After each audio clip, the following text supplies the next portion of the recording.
Welcome to Haunt Weekly.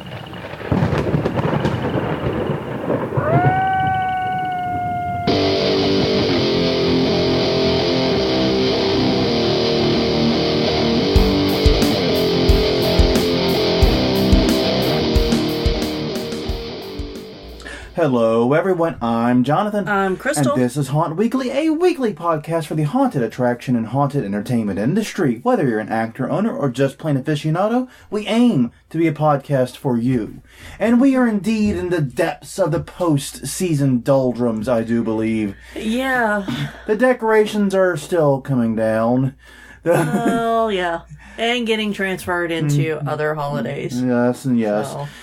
And we are in that time of year where we are winding down, closing up shop, and, most importantly, planning for next season. Yeah. So, yes. Yes, and the sketches have already been drawn. Yes. So. Well, I've got to say, and one interesting thing about this time of year is that many haunts, including ones we go to, like to end their season with a flashlight or a blackout night. Right. And that is coincidentally, or not so coincidentally, the topic of this week. It is. So I'm really looking forward to talking about this. It's something we have some personal issues on, I would say. Right. We have an approach on this, but regardless, we do want to start things off as we usually do with our conference reminders to let you know where the nice people in our industry will be attending.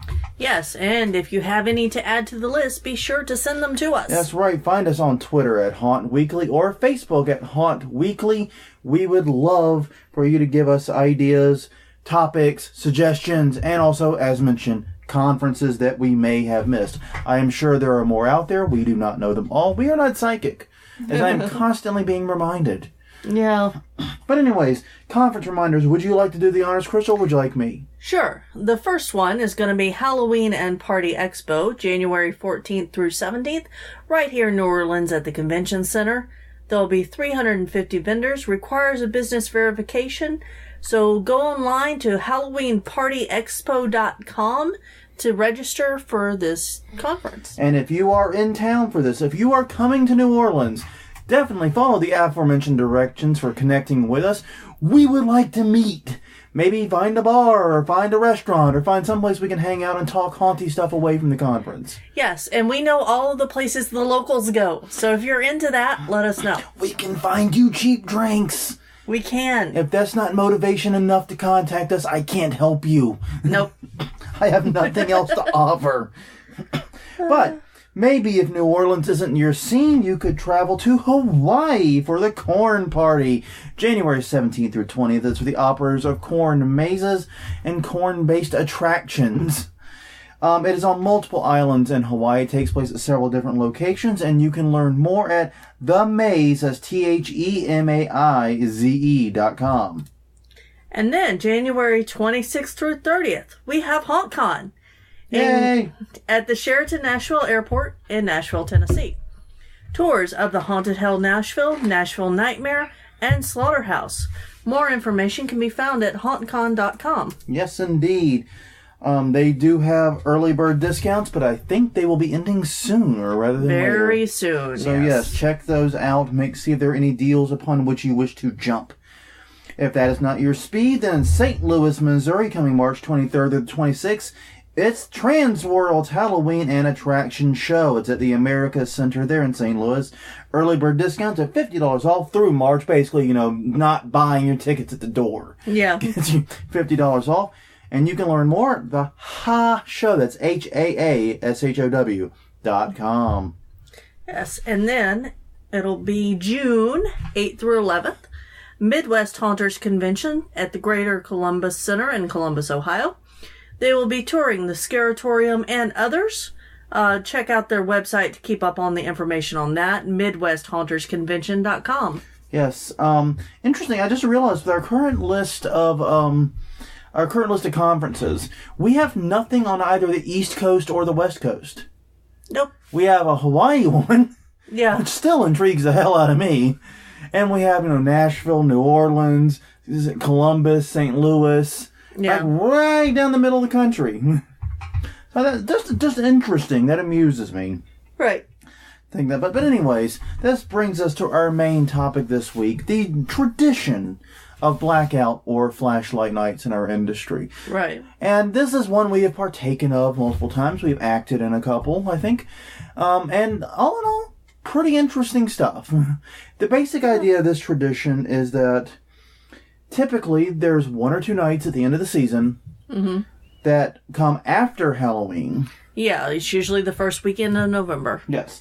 In which haunts open up, but they turn the lights either off or they dim them way, way down. Right. There usually is some kind of ambient light just for safety reasons, I'm pretty sure. Which we're getting into a minute, but... Yeah.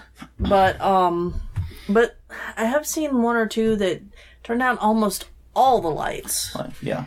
Which made it difficult as a customer. Yes. Well, as a customer, you're supposed to go through these either in the darkness, right, or with a flashlight. Usually, a very, very tiny, obnoxiously sized light. Right, like a little finger light. Like Rise one year had those little tiny finger lights, and I'm like, where the hell did you find a flashlight this small? I think that was actually Mortuary, but okay. It was one of the other. Maybe it was both. I think multiple places have done that. Why not both?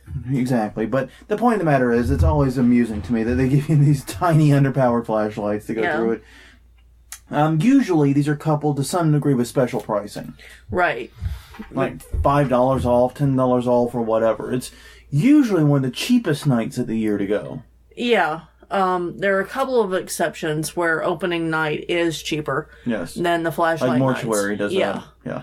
Yeah, but usually it is cheaper because you're going to get, I think, less of a show, and that's taken into account for. It's also a motivation to get people out there after they've probably stopped thinking about Halloween. Yeah. As we've talked about before in this show, we're kind of unusual in the United States. You go to Japan, you go to Europe, and elsewhere in the world, haunted attractions are a year-round thing. Right. I mean, our friend Kyle was in Japan this summer, and he checked out, 6 different haunted attractions? At least, yeah. Something like that. And they were all open in summer. Yeah. And granted, he couldn't go to at least 1 or 2 of them because they wouldn't take solo customers, which I don't get. We need to get him on the show to talk about his experiences there. Right. He had some really, really interesting experiences. Yeah. I think should be shared with this audience. But anyway, yeah, we're kind of weird here in that we tend to put haunted attractions as just a September-October thing. Right. It's literally a month and a half out of the year, pretty much. And so, what flashlight nights do is they're sort of a way of closing out the season for many places. And it's a way of bringing it to some kind of cessation. Right. Sort of a going away party for the haunt season for a lot of attractions. Yeah, it's also one of the few nights that if your haunt isn't doing after Halloween nights, that other haunters in your area can come and check you out. Mm-hmm.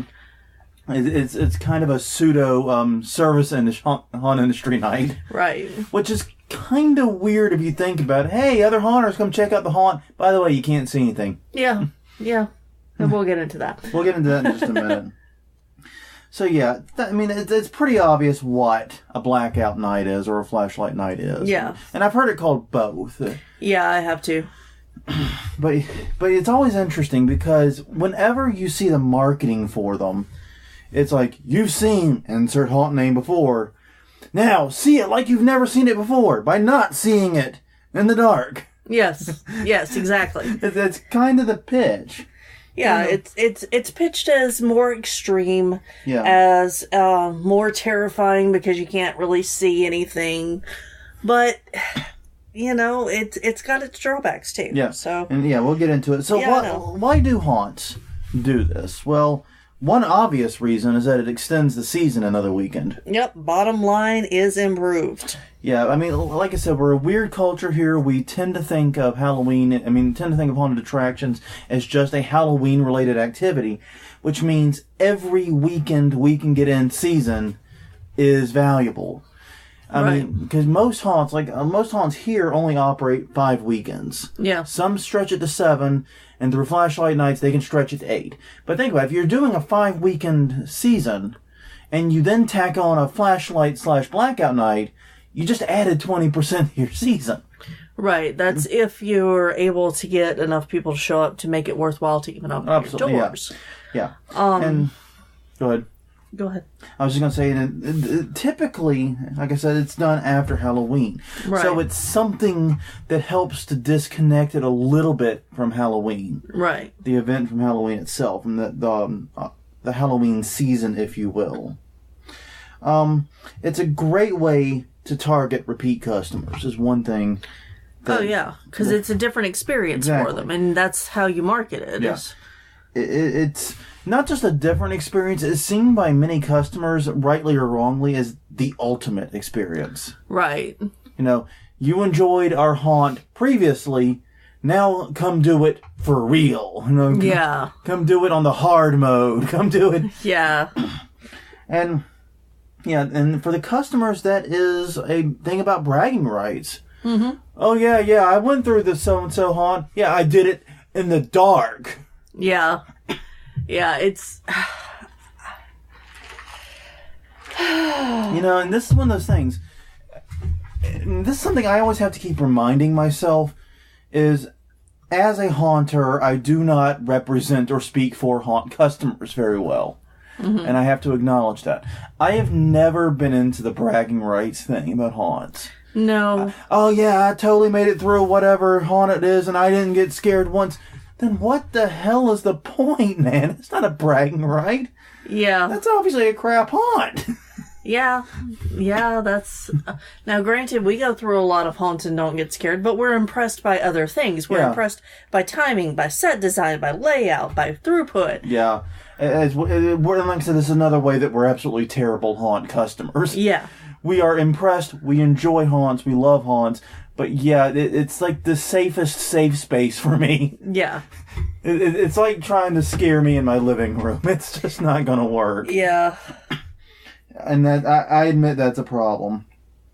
But the great thing about flashlight nights for a haunted attraction is, as you said, as long as the haunt gets enough people going through it to justify being open, it's a way to extend the season and do all these things and target repeat customers at effectively no additional cost. Right, no additional cost, or even less cost than a regular operating night, because not all of the lights are on. Yeah. So your electric bill for that night, weekend goes down a little bit. I'm reasonably sure that is like the most minor of differences. Hey, it's still numbers. You know? It is. And if you have some big spectacular thing that takes a lot of power and you don't have to turn it on because it's scary in the dark, then, you know, you're safe. Yeah, that is true. And also you could save wear and tear on some of your props. Right. And other things, because you probably will not be activating every animatronic it's in a place where people can't see it. Right. You'd be kind of foolish to waste that wear and tear on that power. If it's literally not having any impact because the lights are off, why switch them on? Why make them available to scare customers? They're not going to work. Right. Yep. So there's a lot of good reasons to do it, and I understand why haunts do it, just like I understand why haunts have been doing escape rooms and why haunts are doing interactive haunts and why the industry's following some of the trends it's been following. Right. It makes sound business sense. Yeah, well, at the end of the day, we are about business and making money. You know, the original tagline for this podcast was "Scary Good Money." Yeah. So scary good business. Scary good business. You're right. Scary good business. Yep. I think the first line would have been trademark infringement of Jim Cramer. But yeah, the point of the matter is, we are all about the business, and as such, I do understand all these things. But there are some concerns you have to factor in. Right. And the first, and probably the biggest, is fire code and other safety issues. Right. When you turn out the lights in a haunt, it gets 100 times easier for people to trip, run into things, have accidents, generally make mistakes.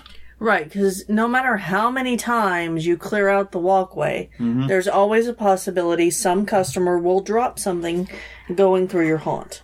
And the next group may get to it, whatever they dropped. How many customers have lost shoes in your haunt? Yeah. Do the math now. Yeah. And realize now those shoes will be on the ground in the dark. Yep, and could be trip hazards for the next group. Exactly. Especially if they wind up catching up to the first one. Exactly.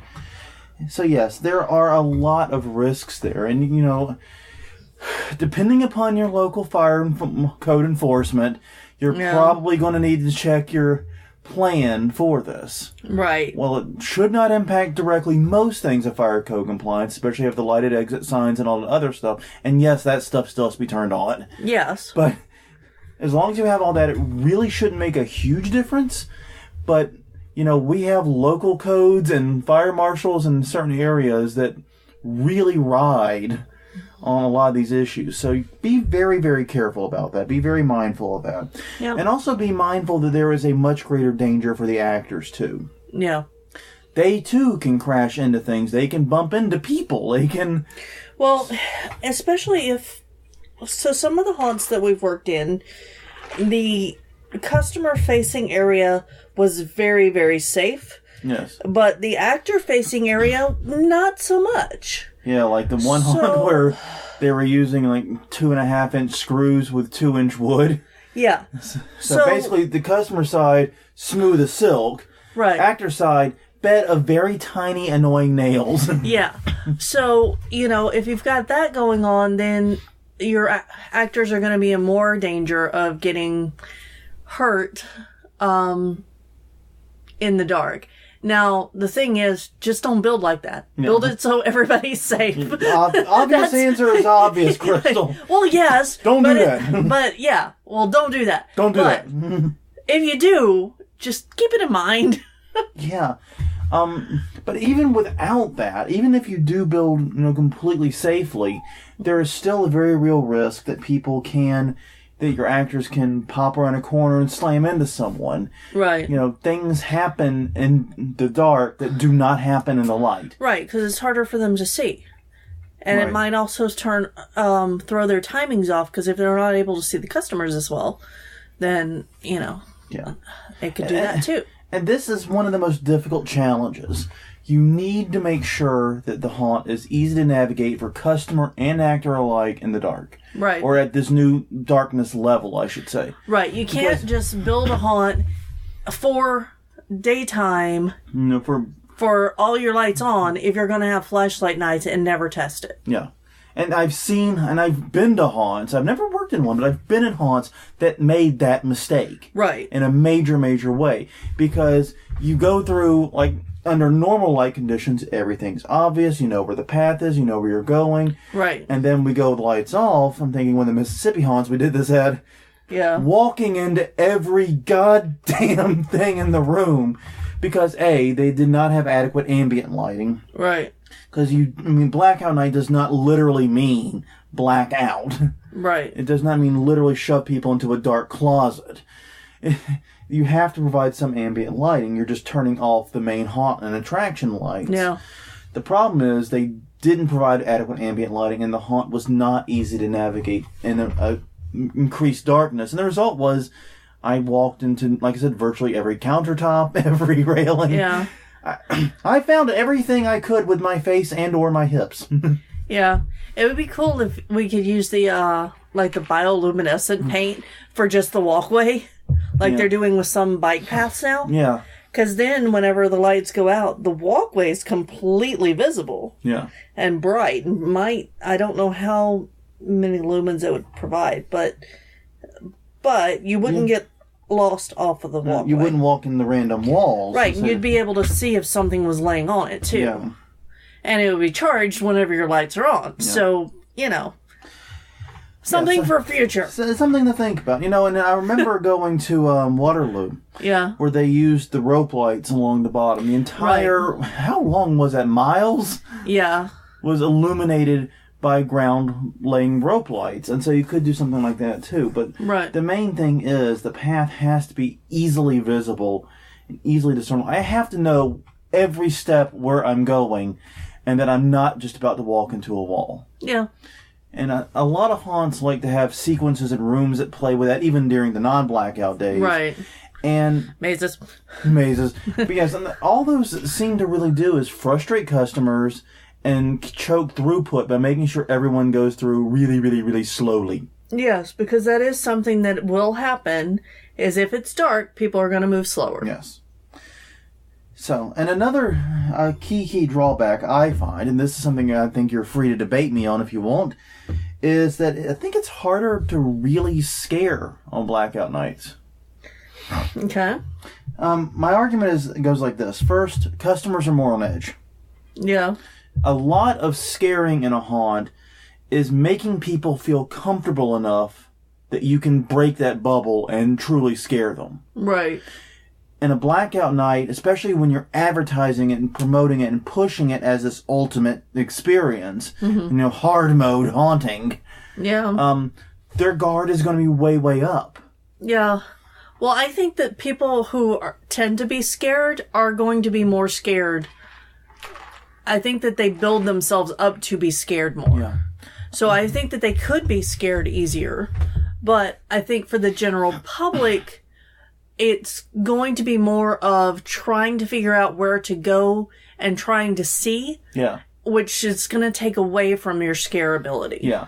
Because that's one of the things about a haunt is when I know what the path is, I know where I'm going, and I know what I think I expect. Right. Because as I'm going through haunts, as a haunter, but also as a customer, I'm crafting my expectations. Right. Oh, I'm in like a hillbilly shack in a haunt. Right. I'm going to expect, some stock redneck type characters and probably a chainsaw guy. Yeah. I'm setting expectations up. As I'm setting those expectations up, it gets easier for the haunt to wreck those expectations and to change them. Right. It's like with comedy, flipping the script. Yeah. It's harder to do that, though, on a blackout night. Well, and as far as setting up expectations, we've been to a flashlight night where we thought it was going to be like really low ambient light, and we got in there and we didn't even really need the flashlights, which, just took me completely out of it. It's like, oh, now I'm just going through a regular haunt. Ooh, the scary flashlight, yeah. Yeah, I mean, it was kind of a disappointment that it wasn't darker. Yeah. And it's kind of weird because, and I know we've mentioned this elsewhere, but you go to the Darkness in St. Louis. Right. It's super bright. Yes. You go to the Abyss at Lent Brewery. Yeah. And it's super duper dark. Yeah. Yeah. That is the second darkest haunted, in terms of ambient lighting, the second darkest haunted attraction I've ever been to. The first is in Budapest. Yeah. Son of a bitch, I don't think I've ever been in anything that dark in my life. No, the caves were very, very dark. Here, take this. Yeah. Hands me an actual, honest-to-God gas lamp. I'm like, why do I need this round the corner? Oh. Yeah. Pitch black. It was awesome. Other than the fact we nearly got locked in there overnight, it was awesome. Well, yeah, there's that little, thing, and we were leaving early the next morning to get on a plane. But, but then we would have been stuck and hungry. Yeah. So, but, we could have made a trip of it. Yeah, we could have. But, yeah, the thing about it is this. It does make it easier to sneak up on customers. Right, it does. You're not so much worried about being spotted. You're not so much worried about, these other elements of it. Right. We could not see in the Abyss where the scares were coming from. And they definitely took advantage of that. They did. It was frustrating as someone who is in the design and build process to be able to look around and see that there was stuff there, but not be able to actually see the stuff, you know? They clearly put a lot of attention to detail in some of the sequences. Right. Damned me if I know what any of that detail looks like. Nope. Not a bit. But, it makes it easier to sneak up on customers, but it really does limit what you can do for scares. Yeah. Because you can't really rely on the visual scares. Like a drop panel is a double scare. You've got the noise of the panel dropping, and you've got the sudden appearance of a person. Well, the only way I can see that working is if you had your drop panel room lit and completely dark from the outside. Mm-hmm. So almost like a dark room for photography where everything's pitch black outside, but you drop the thing and then there's a bright light and a person. Yeah. That could work. Yeah. But that's difficult to do. It's very difficult to do. And because of that, a lot of haunts that do blacklight nights, especially the ones that aren't built, from the ground up for these types of nights, right? They end up basically just relying very heavily on sound-based scares. Yeah. And I know that we tried at one point to do a foot pedal light that the actor would turn on as the drop panel dropped. And it worked half the time. Maybe a quarter of the time.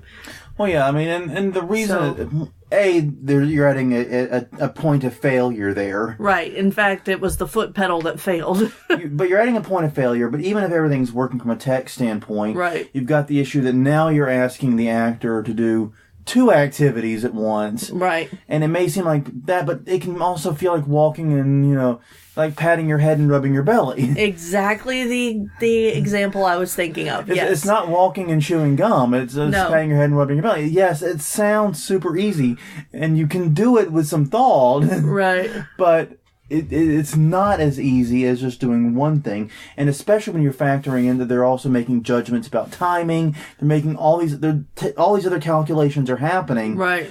It really complicates the calculus. It does. So yeah. So make a drop panel that falls onto its own switch. Got it. Got it. All right. Idea made. One other thing you lose a lot of in these types of haunts and these types of nights, rather, is customer interaction. Yeah. It's very, very difficult to introduce characters and story elements and so forth when it's nearly completely dark. Right. Because I can't see you. I can't really interact with you. I mean, I can hear you. And you can talk to me, I guess, but it's not really an introduction. Right. Whispers would be really creepy. Yes.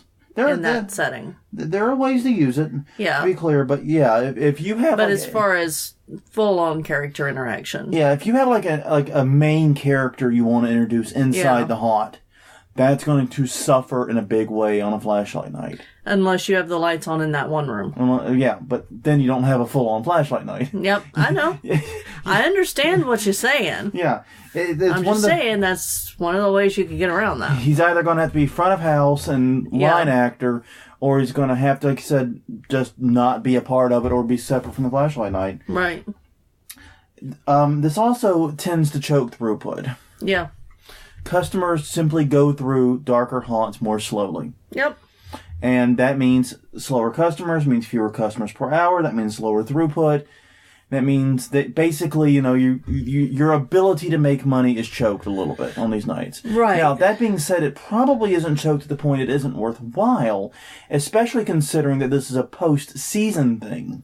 Right. I've never been to a haunt post-season and see them have really long lines. Yeah.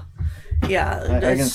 Yeah, we went back to Rise this season, and Rise had a very good season by all accounts. Yeah. But yeah, their post Halloween crowds were not super long and not super thick. No, they were solid, especially for the time of year. But I definitely seen them much busier. Right. How's that?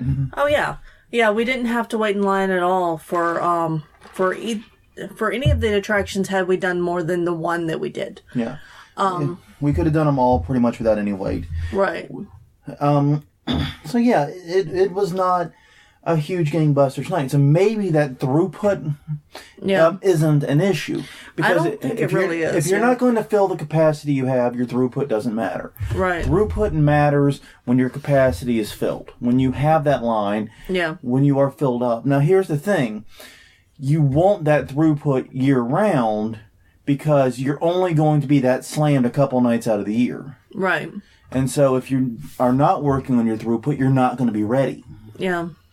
But still, point remains, it's probably not a huge deal given the time of year these nights typically happen, but still it's something to consider when you're deciding whether or not you want to do these types of nights. Right. And I think, for me personally, I think some customers, a flashlight night or a blackout night's a worse experience all around. Yeah. If you're there for an immersion, for an immersive experience, if you're there to look at props, sets, decorations, makeup jobs, get that character interaction. Get that interaction. You're going to miss that. Yeah. This is going to be an experience of going through a very, very dark place that could be just about anywhere. Yeah. And people jumping out and trying to scare you. Right. And we actually do not do flashlight or blackout nights anymore. Not unless there's a power outage, which has happened. Yeah. Unless it's No, I'm talking about when we choose to go to a haunt. Sorry, we have not chosen to go to a haunt on No. a blackout or flashlight night. No, we avoid them. Other than the few times that we did, and then we learned, hey, it isn't scarier. We don't get to enjoy the stuff that we like to look at. And a lot of people, I didn't hear as many screams at either of the flashlight nights we did. Yeah, when we've done... Because we did them during season and on flashlight night, and the flashlight night was frustrating too at one of them in particular, because we were trying to see the props and stuff and trying to get real close, and they had security area guides keep rushing us on. It's like, you can't stop here. Okay, they could have been costume, they could have been security, I don't know, it was dark. Yeah. But yes, someone was saying we couldn't stop here, and I get that. They're trying to keep the line going and can maintain their throughput, but at the same time, we're trying to see. Yeah, I don't know if it was a throughput issue or if it was a safety issue that they didn't want people hanging around inside there very long. I don't have the answer to that one to you. Yeah. But you're right, and I think one of the reasons you don't hear as many screams, at least in my experience, and please, once again, contact us with your experiences. Yeah. We can only speak to ours. But one of the reasons I think that a lot of the haunts we've done the Blacklight Nights on have struggled is because of that more limited scare. Right. They can't do some of the visual scares. They can't do some of the things they had. So the scares wind up becoming a variation of a theme, which is make some kind of noise and, sneak up on people, make a loud noise, retreat, repeat. Right. And like we talked about in Abyssal breweries, like Blackout Night every damn night. Yeah. There is no Blackout Night there. No. And that's just the haunt. But they had the same scare over and over and over again. Those little gas cans. Right. With rocks in them. Yep. Yes, they make a hell of a lot of noise. Yes, do not get me wrong. They are very startling. But by the 30th or 40th time they've slammed one next to you, it's like, it gets old. But you realize that you're in this blackout cave underneath St. Louis. There are no lights. This is all the actors can do. Yeah. This is really the only scare they have that's working, because they can only yell "arg" so many times. James is going to beat you up for that. James, please don't hit me. He just died a little. No. They yelled "boo" a lot. They yelled "boo." That's not better. Constantly. But no, they didn't yell "boo." They yelled random stuff. But they can't do that, forever. Right. So they gave him they gave him the gas cans. They gave him this like basically adult maracas. Yeah. And have him slam them against walls, slam them on tables, slam on the ground. But yeah, it grew weary. The first few times, very effective. Mm-hmm. The 40th time, it should have been a tambourine. Exactly. It grew so old. Yeah. Okay. But on that note, some tips and suggestions for doing your flashlight night, if you're going to do it. All right. And this is based upon our experiences, having gone through them and been in them. Yeah, caveat. Yes. One, target your current customers for the marketing. Yeah. This is not something to bring in new customers for. No, because they may not like it as much. They're going to miss out on significant portions of what your haunt is about by going through it this way the first time. Yep. Because you want your new customers to see your hard work. This is for the people that have gotten that previous experience, enjoyed it, and want to come back and do a slightly new one, a slightly different one. That is who this is ideal for. So, when thinking about marketing your blackout nights, target your existing customers extremely. Get the mailing list of online ticket orders. Right.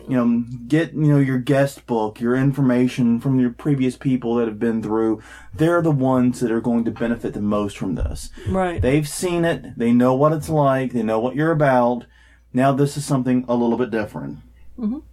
And obviously pair it with discounts. Yeah.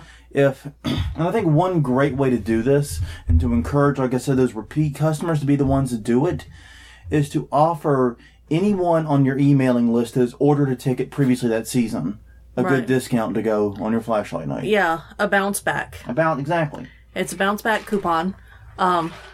And basically, the other thing you could do is you could actually pair it when they buy their first ticket. Yeah. Is, hey, you're buying this now. Would you like to buy one for the flashlight night too? At like half off or something. Yeah.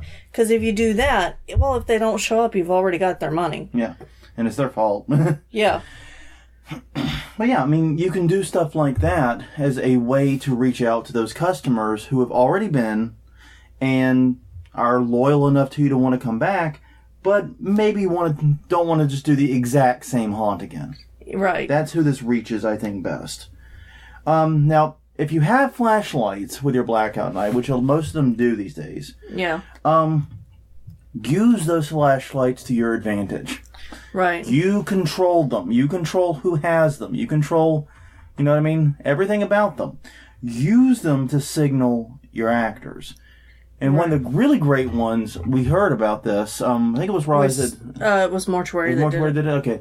I can remember who did it. Mm-hmm. But they used color coding to signal the actors. Right. So if there was a drunk group going through, they would have red flashlights. If they were all chill and cool, they'd have blue, little finger lights. Yeah, and then if they were particularly easy scared, they would get a red one, I believe it was. Yellow. Oh, they got a yellow one. Yeah, red was for warning the actors that this group might be trouble. Okay. But yeah, use the color coding to signal the actors. Let them know what's coming. If this is a group that's going to be really good to scare, let them know. That way the actors can really target that group. Yep. If they're, like I said, potentially a troublesome group, warn them. This is something that you don't get a lot of in regular season. It's very hard to communicate to actors, what groups are great to scare. You've got that opportunity here. Use it. Right. One idea also that I've seen, and this one doesn't work as well because groups tend to shuffle as they go through a haunt, but give a flashlight to the beginning and to the end of the group.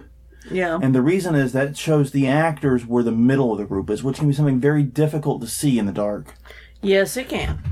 So you give them a visual cue as to where the middle of the group is, they can target there.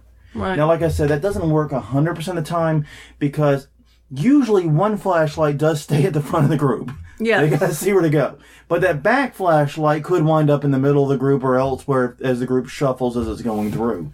Yeah. And I've been a part of many, many groups because we often go through haunts with strangers. Yes. Deliberately. Yeah. We try to piggyback on other people's groups. We're those weirdos.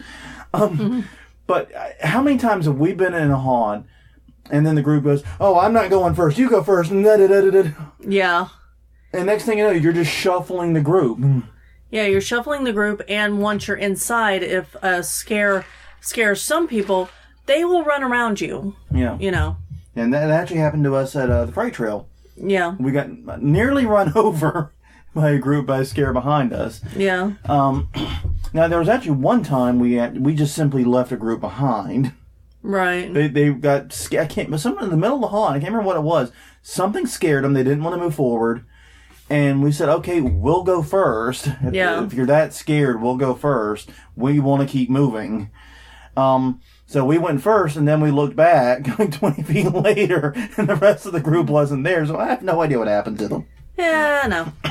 Zombies. We really should have waited for them. Zombie clowns with chainsaws. That's what happened to them. Oh, yeah. Okay. So yeah, that's just a few ideas on how to, use the flashlights to your advantage. Do focus on scares with strong sounds. The scares with strong visuals are not going to work unless you are going to light them. Right. But to that end, a blackout does not mean no light. Of course not. And this is something that a few haunts seem to not understand. And I worry about that. But yes, it means lower light. Right. Maybe even very low light. But like you said, you need that ambient lighting to see where you're going. And you can still use lighting sparingly to draw attention to things. Right. Like one of the best scares I actually saw in a flashlight night, we were going through a kitchen sequence, I believe it was, but they had something on the table that was lit. Mm-hmm. It was like a music box or something on the table. I can't remember what it was. Yeah. Couldn't really see what it was because it was a flashlight night. Fair enough. But it had a light. Something was lit up on the table, and so naturally and instinctively, your eyes looking at the light. Right. That gives the actors a chance to get behind you and be very comfortable about where you're looking in the room, and then use that to startle you. Right. Because that is one of the things that you have to consider, is on a flashlight night, the actors are going to have a much more difficult time knowing where people are looking. Yeah. Because here's the thing, is even though you would think people are going to look where the flashlight is pointing, especially if there's only one flashlight per group, you can't bank on that. Right, so you're saying that lighting is important even in flashlight situations? Yes, I am. I'm saying it's very important. Obviously, also, don't turn off digital effects that you might have.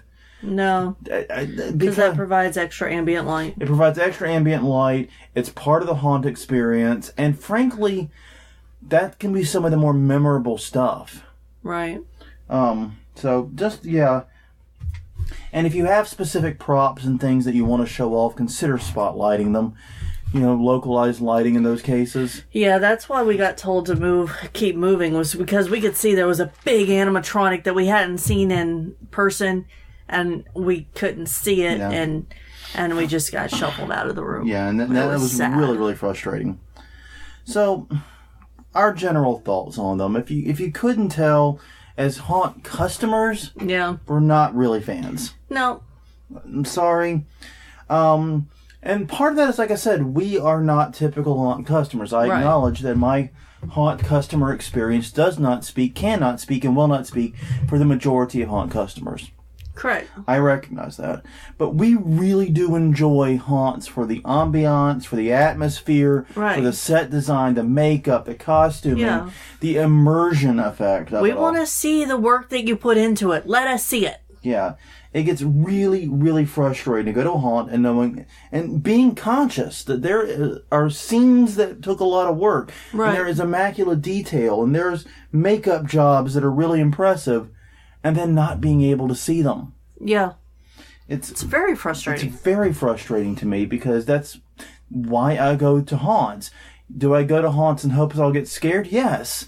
Mm-hmm. I'm not impossible to get God. That's not my claim. Mm-hmm. It's just, I'm pretty much impossible to put in like the deep, I'm peeing on the floor terror. Well, yeah. I'm not going to have that happen to me, because like I said, this is my safe place. Yeah. I feel safe here. It doesn't mean I can't be startled. It doesn't mean I can't get God. Yeah. This isn't like me being macho. No. But it's... Startle is a reaction. It's a fear reaction. Exactly. Everybody has it. You can't suppress it. If you do not have a startle reaction, how the hell have you been alive as long as you're alive? Yeah. That is like a basic evolutionary thing. There might be a few people who don't, but yeah. But you know. Everybody has some kind of fear reaction. Yes. But it's very, very frustrating not to be able to I shouldn't say everybody. Participate in the haunt the way we want to. Yeah. And frankly, for me, the scares tend to get monotone on a flashlight night. And that's kind of been my experience with every flashlight night, with only a couple of exceptions. It starts out really tense, really exciting, really interested, and then after about 3 or 4 rooms, it gets old.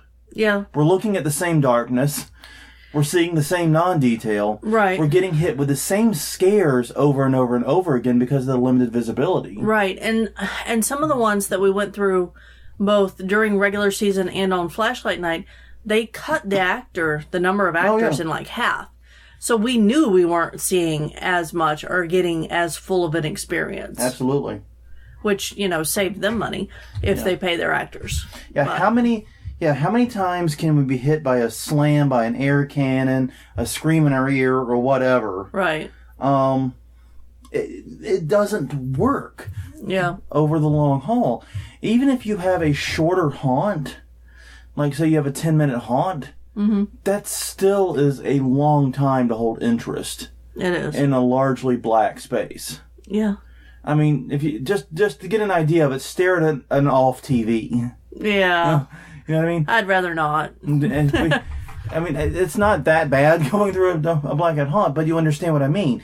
When you're looking at the same darkness and you're getting the same scares over and over and over again, it gets tiresome. Yeah, uninteresting. Still, though, I will say this. There have been a few blackout nights I did really enjoy. Okay. It's not like it's universal. The ones that have done it best for me use the darkness as a form of nothingness. Right. To build tension. Yeah. Because there were portions that were completely dead. No background music, no light. You're just moving forward through this haunt, and you now know something's going to happen. Right. And you have that anticipation. Well, yeah, it's like playing a video game or watching a movie. You know, if it's quiet and then the scary music starts up, you know something's about to go down. Yeah. It's about to get real. Yeah, because that's your expectation. That's the expectation that we have from all of the other media we consume. Yeah, you can use that. But that's the thing is, because of the boredom problem I just talked about, right? Haunts that do blackout nights typically are very scared to not be constantly attacking the customer. Right. It's scared. Well, haunts tend to have that in general, yes. In general, they don't build in enough suspense time. No, I agree with that. That's a general problem, but I think it's amplified a lot on blackout nights. I would agree with that. Because 30 seconds of nothing in a haunted attraction is a lot of time. It is. And it builds up an amazing amount of tension. People, I know even I get anxious at that. Yeah. It's like, whoa, nothing has happened. Nothing has jumped at me. Nothing has tried to scare me. Yeah. I'm getting a little freaked now. You know when things are too quiet? Exactly. That little inkling you get? You know, especially like whenever I was watching my little brother. We don't have kids, but I've heard that parents have this experience. Whenever their kids are quiet in the background or my brother was quiet, I knew he was up to something. Yeah. Something was going to happen. Yeah, so kids, if you're listening to this podcast and you don't want your parents to know you're up to no good, keep making noise. Exactly. That's some I don't know why kids would be listening to this, but sure, why not? This is some terrible advice from Monkey Jonathan. Feel free to send the legal bills to Haunt Weekly. Anyways. No. But the point remains, they focused heavily on building that tension, and they also focused heavily on attacking other senses. Right. Because that's the thing. There's this weird instinct to just simply, like I said, keep attacking sound. Right. This is a great opportunity to integrate scent. Yes. This is a great opportunity to enter more tactile things. Right. You don't have to be a touch haunt. You can use feathers. You can use other things.